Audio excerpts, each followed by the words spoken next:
centuries and around the world, and as they have defined the lives, engaged the emotions, and influenced the fates of countless millions of individuals. It does so by looking at the 6 most commonplace and compelling forms of such identities, namely religion, nation, class, gender, race, and civilization. Sometimes regional, sometimes national, and sometimes more global in their compass and in the claims made on their behalf, these groupings have commanded widespread allegiance and commitment, on occasions for good, but often not, since every collective solidarity simultaneously creates an actual or potential antagonist out of the group or groups it excludes. Even if we confine ourselves to the 20th century, there have been many such confrontations and conflicts variously described as religious wars or national wars or class wars or gender wars or race wars or wars for civilization. And whatever the solidarities specific to our own time, analogous groupings and analogous conflicts have existed across the millennia and around the world, from Christians versus pagans during the later Roman Empire to the white supremacists versus anti-apartheid campaigners until 1994, and there is no reason to suppose that the 21st century will be free of such confrontations. As a consequence, it has come to seem almost axiomatic that the best way to understand past worlds, as well as present circumstances and our future prospects, is in the workings and outcomes of latent or actual conflicts between antagonistic identities, or of how things go in the great game of us versus them, exemplified in the words of President George W. Bush, quoted above.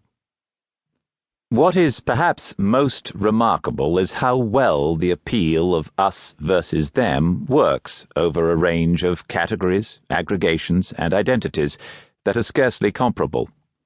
For much of recorded history, the 2 most prominent have been initially religious affiliation and subsequently national allegiance. It is only in relatively recent times that they have been augmented and in some measure superseded by the secular international trinity of class consciousness, gender awareness, and racial solidarity. And since the events of September the 11th, 2001, the even larger identity and more capacious category of civilization, earlier invoked by historians from Edward Gibbon to Arnold Toynbee, has made a comeback, embodied in the writings of Samuel P. Huntington, which was subsequently invoked by his neoconservative followers in the United States and by his New Labour admirers in the United Kingdom. But the fact remains that each of these solidarities is constituted around a distinctive axis of interest and awareness.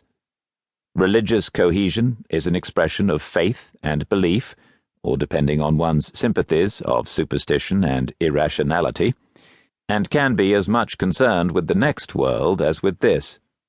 National identity relies on a shared, narrated memory and sense of geographical belonging, reinforced by a common language and culture and state power. Class consciousness is seen as the outcome of the different relations of people to the modes of production, leading to the hostile solidarities of workers and employers. Gender and race identities are partly the result of biology, but also of the meanings and antagonisms constructed and projected onto anatomical features shared by some human beings but not by others. While civilization is perhaps the most flexible form of human grouping, which can be defined according to any number of criteria. Yet, however disparate and incommensurable, these collective identities have all been defined and reinforced through confrontation, struggle, and conflict against an alternative religion, an enemy nation, a hostile class, the other gender, a different race, or an alien civilization.